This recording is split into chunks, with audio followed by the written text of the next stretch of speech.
So in my last video, I talked a lot about bad pacing. Arcane and The Boys were two shows that I really enjoyed, and last year, both released a season that was plagued with terrible pacing. The Boys in particular had pacing so bad that it made me reevaluate my investment in the future of the series. And Arcane, despite being enjoyable, had so much missed potential because of how rushed it was. All of this thinking I've been doing about pacing recently made me want to do another video on the subject. Only this time, instead of complaining about how a show was too rushed or wasted time, I want to talk about a story I consider to have near perfect pacing. And that story is one of my favorite manga of all time, Spy Family by Tatsuya Endo. And yeah, Spy Family is easily one of my favorite stories ever. And I feel like that will come as a surprise for a lot of people. If you don't know too much about Spy Family, it doesn't seem like a manga with a particularly deep story. With a synopsis of a fake family consisting of a spy father, mind reader daughter, and assassin mother, it sounds like a gag manga with no real plot. Something akin to Dr. Slump, a story with a wacky premise that doesn't really have any greater narrative. And if you think that, I don't really blame you. That's what I thought when I first started reading this manga, but man was I wrong. Surprisingly enough, Spy Family manages to use its wacky premise to create an incredibly compelling story, with great characters, powerful moments, and a tone that ranges from incredibly lighthearted to surprisingly dark at times. Like when you hear that the mother's an assassin, you just kind of assume that isn't a super serious thing. Especially after you get to know yours is really socially awkward but incredibly nice, well-meaning person. But then you get to the cruise ship arc and Endo reminds you that yes, she's indeed a contract killer who won't hesitate for a second to end your life, showing her brutally murder countless people for her mission. And this is far from the only example. This manga uses its premise in so many unique and creative ways, I could probably make an entire video about it. But for now, let's just focus on the reason you clicked on this video. So saying that Spy Family has perfect pacing is definitely a hot take. In fact, one of the most common criticisms of the manga I see from both fans and detractors is the slow pacing of the story. Every few weeks or so, I'll see a post talking about how the manga's been running for 6 years now, and some of the major plotlines still haven't really gone anywhere. I've seen many people who were initially really excited for the manga talk about how they've dropped it or continue reading with a love-hate relationship. And I'm not here to change people's minds on this manga if they don't like it. It's definitely not a story for everyone. I'm just here to offer my own perspective of everything and maybe help people understand why it might have been written this way. So why do I say that Spy Family has perfect pacing? Well, I don't say that. Sorry, it just makes for a better video title. But I would say that the way Endo chooses to tell a story at a slower pace is a very underrated strength of the manga. Oh, and before I continue, I want to clarify that I am exclusively talking about the Spy Family manga here. I've never actually finished the anime, so I don't know how much of what I'm going to say is accurate to that adaptation. So keep that in mind if anything I say sounds off. Also, there will be minor spoilers for the manga sprinkled throughout this video. I'll warn you when I'm going to talk about a major spoiler with a timestamp to skip to, but if you're an anime only who doesn't want any spoilers, it's probably best to click off now. Alright, with that out of the way, let's get started. So about 2 years ago, I caught up with Jujutsu Kaisen. It was an enjoyable read, and while usually after I caught up to a manga I stopped reading it for a while because I dislike reading week to week, I decided to stick it through because I had caught up at the beginning of the final arc. Since I was reading it weekly, I was pretty heavily engaged into JJK fandom, and I noticed a common criticism. With the story ending, a lot of people were unhappy with how unexplored many character dynamics were. And this is something I agree with.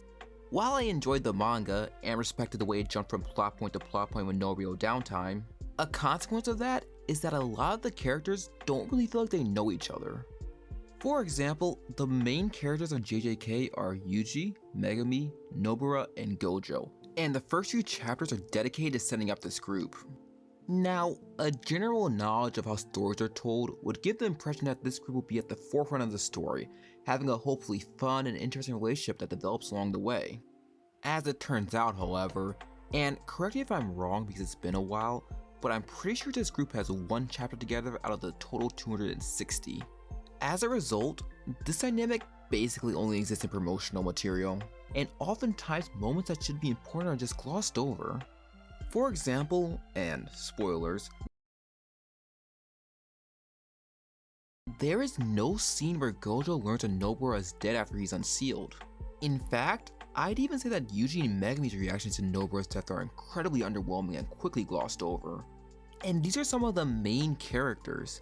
If their dynamic isn't fleshed out, then you can imagine how underdeveloped some of the side character relationships feel. There's just never any time for these characters to talk about something other than the immediate threat, so their relationships are all lacking.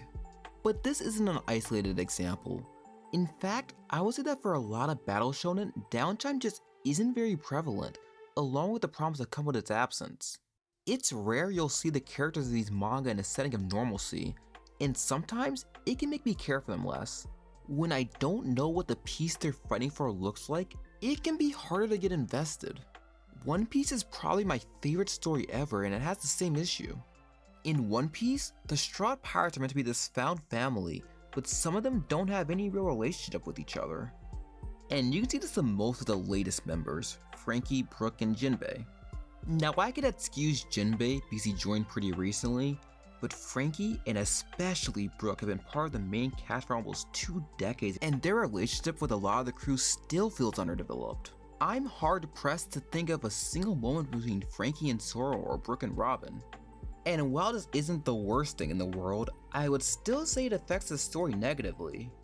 The narrative portrays the Straw's bond as unbreakable. They're supposed to mean the world to each other, but for some of them, that isn't felt as strongly, and because of this, some moments with the crew just don't hit as hard as they should.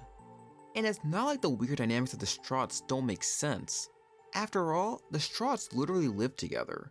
We don't get to see their everyday lives too often, but we can assume that these bonds developed off screen. But still, not seeing it makes it a lot harder to feel that connection. Being on screen makes the dynamic far more tangible. I care a lot more for a relationship when I can actually see it develop. And this is why I love Spy Family's approach to storytelling so much. The structure of Spy Family is so simple, but it manages to fix almost every single one of my problems. Spy Family simply slows down. Instead of jumping from arc to arc, gaining Stella stars and furthering the mission, we get a lot of slower chapters dedicated to building the relationships of the characters. And more specifically, the Forger family. You'll get a chapter where Yor learns how to cook for the family, or Lloyd takes on into his job. While not directly progressing the plot, these chapters show us a slow, genuine relationship building between these characters. And as a result, their family feels incredibly fleshed out, and we really feel it when these relationships are put to the test. When Yor questions her purpose as an assassin because of her time with the Forgers, we understand it because we saw the progression leading her to this eternal conflict. When Nightfall manages to see a small, genuine smile slip through Lloyd's perfect acting, it's powerful because we got to see him slowly getting attached to this fake family. These moments just wouldn't work as well if we didn't have all these chapters dedicated to building their relationships. It may seem small, and it is, but this way of storytelling does wonders for my investment in these characters. It's slow, not helped much by the bi-weekly release schedule, but it makes the character dynamics in Spy Family feel so much stronger to me than in a lot of other stories. And it's not just the Forger family that benefits from this either. In Spy Family, it's very common that you'll get an entire chapter dedicated to a side character, where we just follow a day in their life. And I love these chapters so much because they not only flesh out the side cast, but oftentimes, the world itself. Getting to see things from another character's perspective can give a lot of context. A chapter with Yuri helps us understand the secret police better, and a chapter with Frankie can show us more of the criminal underworld in Astania. It also helps the world feel more alive because it's not constantly revolving around the Forgers. They are just another part of this world. Something I find really interesting about critics of this manga is that a lot of them want opposite things. At first, I was under the impression that most people disappointed in this story wanted to see more spy stuff from Lloyd or assassin stuff with Yor. But surprisingly enough, I've seen people upset when those plotlines take the forefront, preferring the slice of life family chapters. And I think this is one of the main reasons that so many people don't like the story's pacing. It's because the story that they want to follow the most isn't always the story at the forefront. I think that one of Spy Family's biggest strengths is its variance in genres. It manages to blend together comedy, slice of life, and romance with thriller, action, and war. It's a manga that can tell so many different stories, from young children forming a friendship to a tragic love story that was ruined by war. Indo does all of these so well that people get attached to different parts of the story. Some people really want to see more of Lloyd and Yor's relationship develop, but Spy Family isn't purely a romance manga. Some people want to see more of Anya doing cute things in school, but Spy Family isn't purely a comedy manga either. There's a lot going on in this story. A lot of different characters that all have their own goals with varying levels of importance, and I think that Endo wants to do each one of them justice. Everything is building slowly, and I really respect that Endo's still holding back on payoffs, because he knows that they'll hit the hardest when they've had the proper amount of time and build up dedicated to them. Going back to Lloyd and Yor, yes, it's been well over 100 chapters and they still haven't gotten together for real. But let's look at this from a different perspective. Lloyd is a spy. Everything about him is a lie, including his family.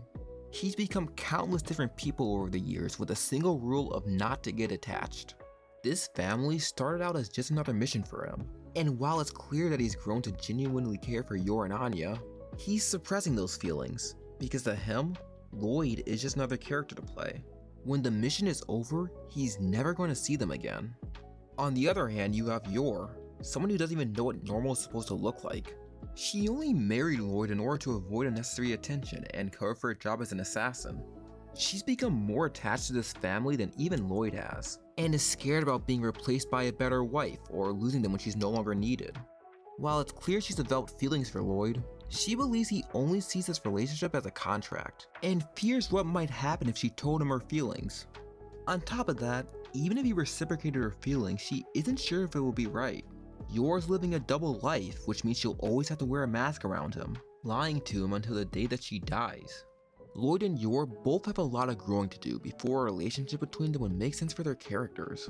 And we're getting there, but it's only been 6 months in the world of Spy Family at the time of me making this video, so we still have a ways to go.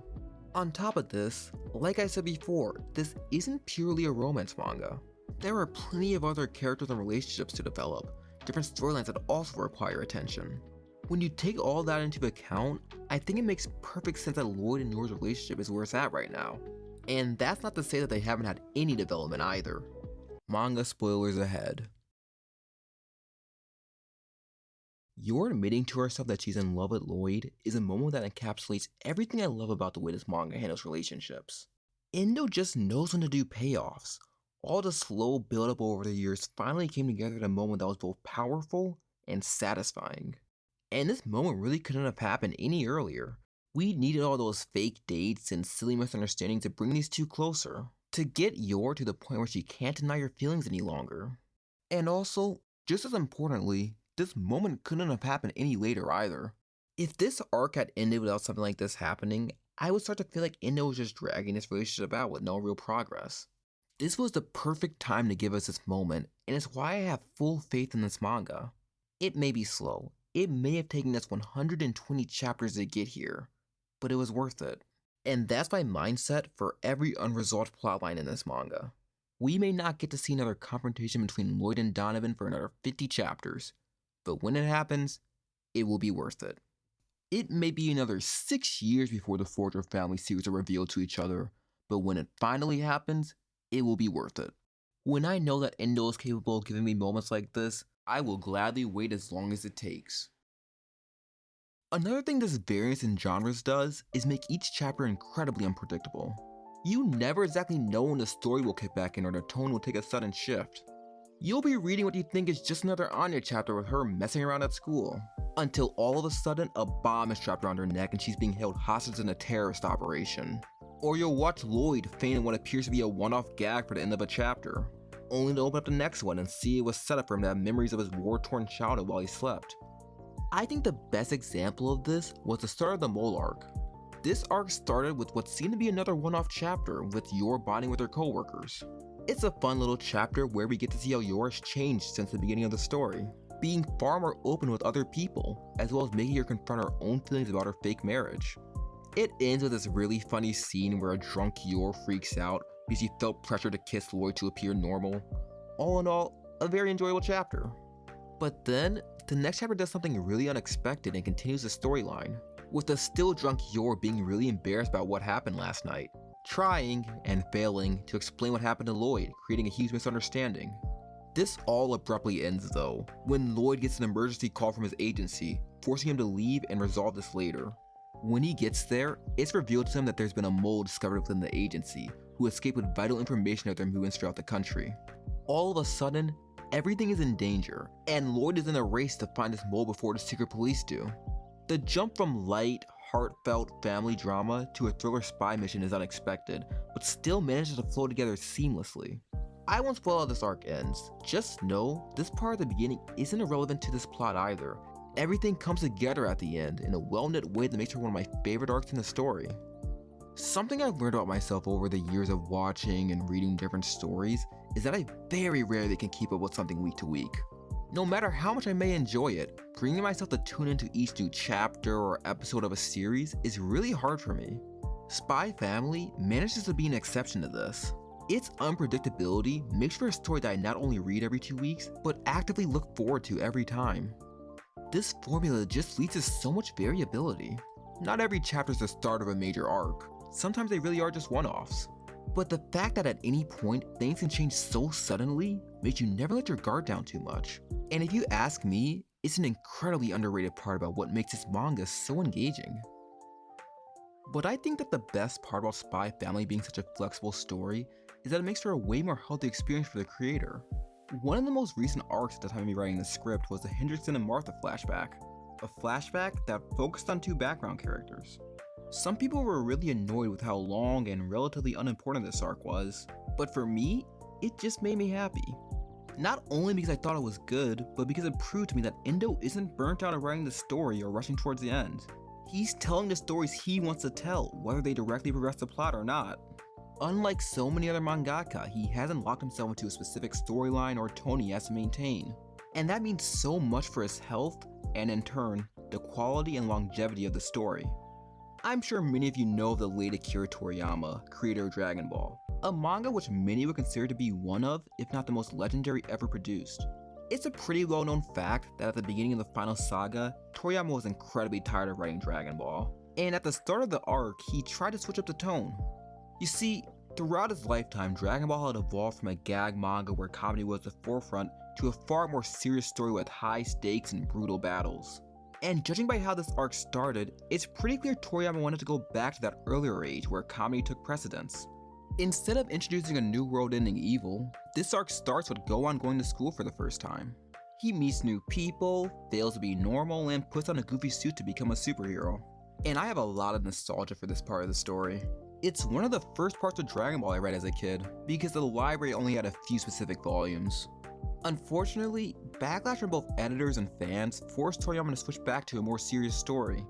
As a result, Toriyama wasn't able to write the story that he wanted to tell, and the arc took a hit in terms of quality. While I still think the Buu arc is good, I think most Dragon Ball fans would agree that it's a step down after the previous 2 arcs.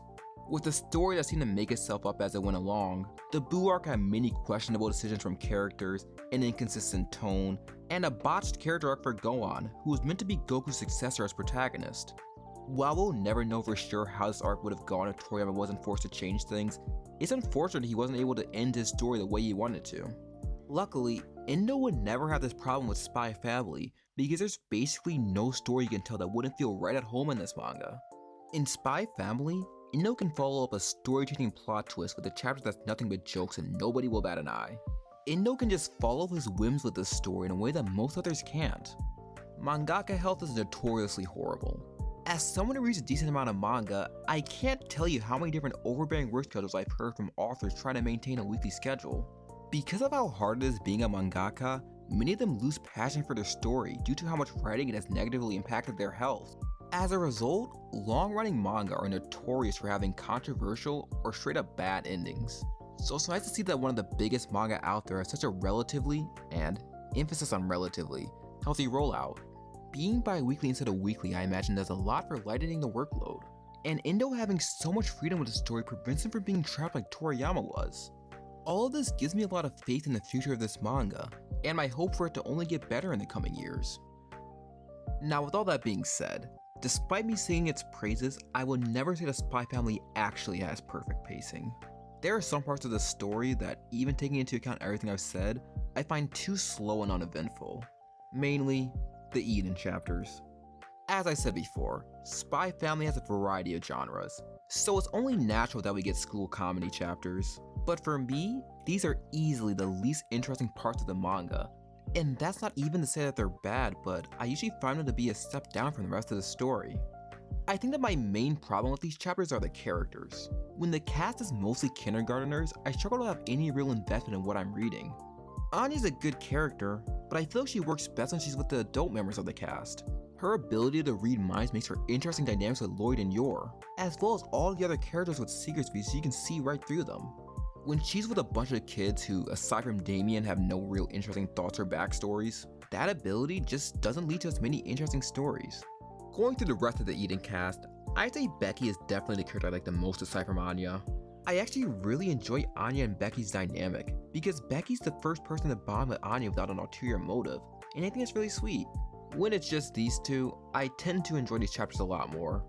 Unfortunately, when there's an Eden chapter, there's a high chance you'll have to deal with Damien. I don't care much for Damien. Out of all the major characters in this manga, he's definitely my least favorite.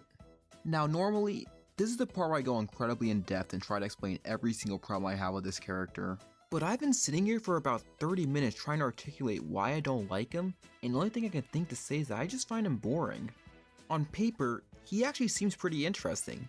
The son of the mysterious Donovan Desmond, main antagonist of the story. That relationship alone is enough to intrigue me. And credit where credit's due, when he's interacting with his family, things can get really interesting. But the problem is that for the vast majority of the story, its entire character is just arguing with Anya and denying his crush on her. And yeah, some of the moments between them are really funny. I'd be lying if I said that these two didn't have me cracking up sometimes, but that's all they really make me feel. Unlike the other relationships in this manga, I feel like their connection is very surface level, with actual attempts to grow a deeper bond between the two being few and far between. As a result, their dynamic is just a repetitive gag that gets old after a while. Even Becky's tired of it.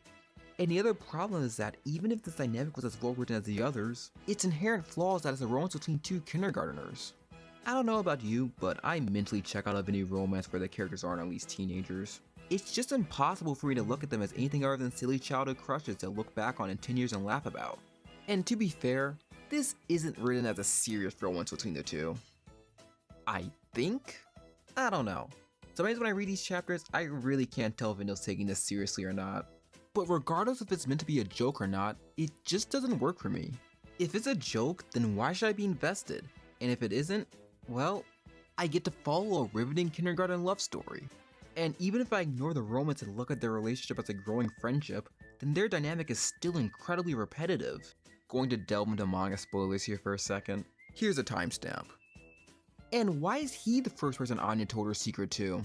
This chapter got me so excited when I first read it, but now that it's been well over a year and nothing has happened since, I'm just kinda confused. Sure, Anya's gotten closer with Damien, but I'd still hesitate to call them friends. Her telling him she could read minds feels like it happened way too early. Remember how earlier I said that Yor admitting to herself that she loved Lloyd was surprising but couldn't have happened at a better time? This is like the opposite of that. This moment was surprising, but it doesn't make sense given where the characters are right now. And I think it would have made a lot more sense for Becky to be the first person Anya told. They are way closer, so it wouldn't feel nearly as out of nowhere as it did with Damien. And the worst part is that even after this insane reveal, their dynamic is still pretty much exactly the same. Like, I could have forgiven this moment if it actually led to something interesting, but the last few times they interacted, they were going through the same song and dance. I'm sure we'll get something eventually, but it just makes me question why Indo felt the need to rush and give us this moment if nothing is going to come from it. And to clarify, I don't even dislike Anya and Damien's dynamic. I just have very high standards for character relationships in this manga, and these two aren't meeting them, especially for how prevalent they are. Okay, that's enough of Damien and Anya. What about his other relationships? Well, like I said before, his family is really interesting. There's this air of mystery surrounding all of them that makes you want to know more of what happened between them. Unfortunately, members of the Desmond family aside from Damien rarely show up in this manga. which by itself is perfectly fine. Like I said, they're mysterious, and their rare appearances only make them more intriguing, as well as fits in with their in-story portrayal as recluses. The problem is that Damien is the character that makes the most appearances in this manga aside from the Forger family, and his most interesting relationships are with people who are basically never around. Because of this, the characters he interacts with the most are Anya, which I just explained my problems with, and his friend slash henchman, Ewan and Emil, who are two characters that despite being surprisingly prominent, are so forgettable I had to look up their names. Like, I can see why people find these three fun to follow, but I'm sorry, I just do not care for them in the slightest. There are only 2 chapters in this entire manga that I straight up don't like, and both of them are chapters where it's just these 3. But yeah, long story short, for me, Damien's flaw as a character is that none of his relationships are interesting. And for a manga that so heavily relies on his character dynamics, it makes him stick out like a sore thumb. My problems with Damien are pretty symbolic to my issues with Eden chapters as a whole. Throughout this video, I've emphasized again and again that slow relationship building is the strength of this story. And unfortunately, aside from Anya and Becky, I don't really care about any of the relationships at Eden. And none of this is to say that there haven't been some great chapters and storylines that took place at Eden. But compared to the rest of the story, Eden just isn't as consistent in its quality. There is some hope though. With recent developments in the manga, there's potential for major changes to the status quo of these chapters. So who knows, maybe Endo can turn this around for me. Okay, I don't want to end the video on such a negative note, so I'm going to dedicate this last part to talking about why I think Endo is an incredible mangaka. The more I think about it, the more I realize that Endo just might be my favorite mangaka. He's just so talented. He managed to tell a story with genres that seem impossible to fit together and executed each one incredibly. It really feels like he can write anything. He writes comedy that consistently makes me laugh out loud. He wrote a love story that I, someone who finds most romantic subplots boring or unnecessary, am incredibly invested in. In a recent chapter, he pulled this incredibly well choreographed fight scene from nowhere, and I was just left wondering, since when can he do that? He has such a diverse skill set paired with a beautiful art style that makes me reread chapters just to re-immerse myself in his world. Even his volume covers are a contender for my favorite of any manga. They're so simple, it's just a character sitting in fancy chairs, but their sleekness makes me genuinely look forward to each new one. Another cool thing about Endo is that with every new chapter he posts supplementary art on his Twitter that just gives a little more to each release. And speaking of Twitter, he's actually pretty active on there, posting art and giving updates. As someone who's used to only hearing from mangaka through translated interviews or author's notes, it's really nice to see that there's a lot more these days that communicate directly with their fans. Endo in particular even said he goes through Twitter saving fan art of his characters, and I just think that's so cool. Oh, and since I'm talking about him, I might as well end this video by debunking the common myth that Endo hates Spy Family or Anya specifically. No, he never said that. This myth comes from a poorly translated interview, and was perpetuated because saying the creator of a famous manga hates its creation makes for great clickbait. In reality, this statement was a joke made by Endo while his colleagues were making fun of him for not being used to drawing conventionally attractive characters. He jokes that he has no attachment to the characters of Spy Family because he's forced to compromise on their designs. I really hate that this is such a widespread myth, because if it was true, it would honestly take away some of my enjoyment of this manga. I'm not saying it would be ruined for me, but if I knew that an author had no passion for their story and only created it because they thought it would be popular, I wouldn't be able to look at it the same. All these characters I've grown to love and these moments I cherish, part of what makes them so special is the love and care that went into them. If you took that away, I wouldn't be able to feel the same way about them. And with that, I think I've said everything I wanted to about Spy Family. I do think it's funny how this video kind of devolved into me just gushing about how much I love this manga. But I can't help it, okay? Despite how popular it is, there aren't enough people talking about how good this story is. Going in depth for this analysis helped me better understand why I love this manga so much. With every new chapter that releases, Spy Family gets just a little bit closer to surpassing One Piece as my favorite story ever. And One Piece has held that title for like 6 years now. But enough about that. Thank you for watching. If you made it to the end of the video, I want to say I really appreciate it. This was so hard to make because I had no clue how to edit a video on a manga. So sorry if the editing was a bit bare bones. But that's all I have for today.